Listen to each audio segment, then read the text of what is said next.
It's time now for another tasty tidbit from Philadelphia's hostess with the mostest. Here comes Chef Jackie.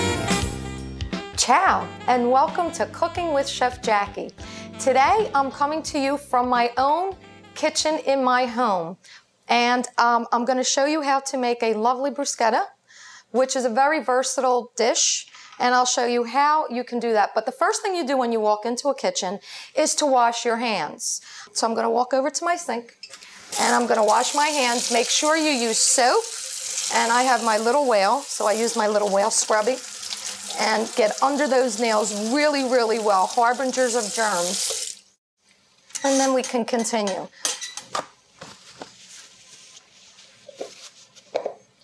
The first thing you want to do is make sure you have everything you need for your recipe when you're at your spot. And in the French term, that is known as mise en place. Very, very French, fancy term. And what I mean by that is you have your utensils, the knives that you're going to be using, your cutting board, if you have salt and pepper, and your olive oil, your herbs, and of course the main ingredient, which is tomato. And tomatoes have lots of history. They go back to the Aztec times, and they called them apples, love apples. When they got to Italy, they changed the name because they used to be yellow and gold. They changed them to pomodoro. So you Italians out there might understand that pomodoro actually means golden apple, and it comes from that. It's a derivative of that. The bruschetta today that we're going to make is going to be out of heirloom tomatoes. And I know a lot of people say they're ugly, but these to me are the most beautiful little babies in the world. They're so full of flavor and packed with lots of vitamins like vitamin C, vitamin A, vitamin K. You also have lycopene in there, and lycopene is associated with helping to reduce cancer in your body, which is wonderful. And cooked tomatoes happen to release more lycopene than uncooked tomatoes. And I think now we should just go on, enough yapping, time to make some tomato salad.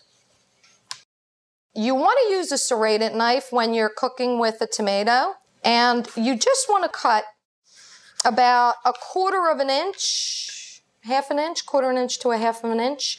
And I find it really easy if I stack them on top of one another. Now, I'm making a rough dice. And when I say rough dice, I'm going to say about 3/4 of an inch squared. They're pretty big pieces. But you can make them smaller if you want to stretch this dish. Or you can make them bigger chunks and use bigger chunks of bread, bigger slices. Cut them on a diagonal. You can brush them with some olive oil, fry them on the stove, and then they become nice and crispy and crunchy. And by the way, the word bruschetta means grilled bread. Has nothing to do with the tomatoes. And what other ingredients go into our tomato salad? Simple. Onion. I happen to love Vidalia onions. They're nice and sweet, and they don't make you cry when you cut them. So it saves you a lot of mascara. Black pepper. I love fresh ground black pepper. I happen to be a salt freak, so I always wind up with some special salts. And today I'm using a kosher salt, which is a simple salt, and that's all we need. But, you know, other types of salt are Himalayan pink salts. You can use salt flakes, which dissolve really, really quickly. And the last ingredient that goes in there is the parsley. You want flat leaf parsley, not curly parsley. Curly parsley has no flavor whatsoever. This flat leaf parsley has a nice parsley flavor that you're used to. And it's actually acts as its own breath refresher. So it does have a little bit of a kick to it. Now let's get back to our bruschetta and cutting up.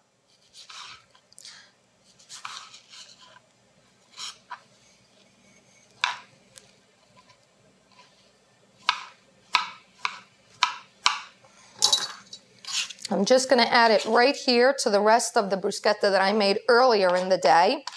I don't know about you guys, but I cannot keep this around my house.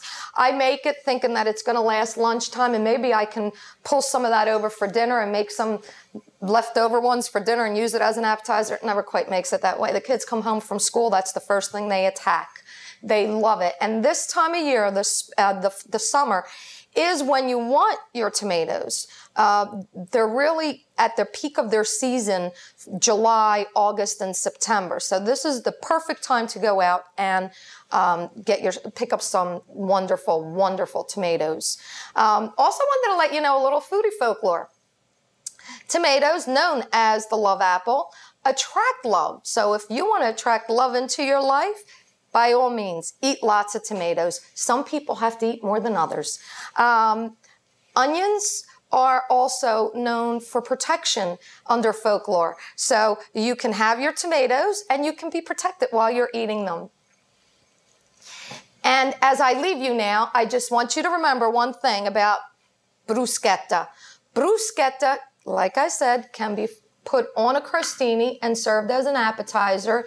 You can make this as a salad, a side dish, or if you just cut them into slices, you can put onion slices in between, drizzle with a little bit of olive oil, and then put a little bit of salt and pepper on top,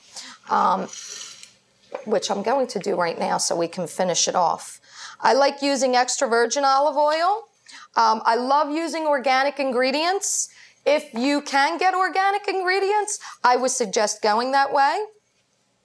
And even better would be buying from your local farmer through farmers markets and local supermarkets that carry that.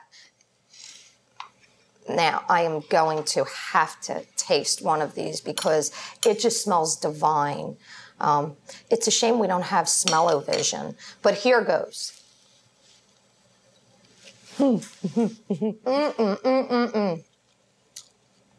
Oh, that's so good. I wish you were here with me to taste that. So, as they say in Italy, ciao. Thanks for joining us and Cooking with Chef Jackie. To get this recipe and other fun foodie information, visit us at tastefortravel.net. Connect with her on Facebook at Taste for Travel with Chef Jackie and on Twitter at Chef Jackie1. For now, ciao.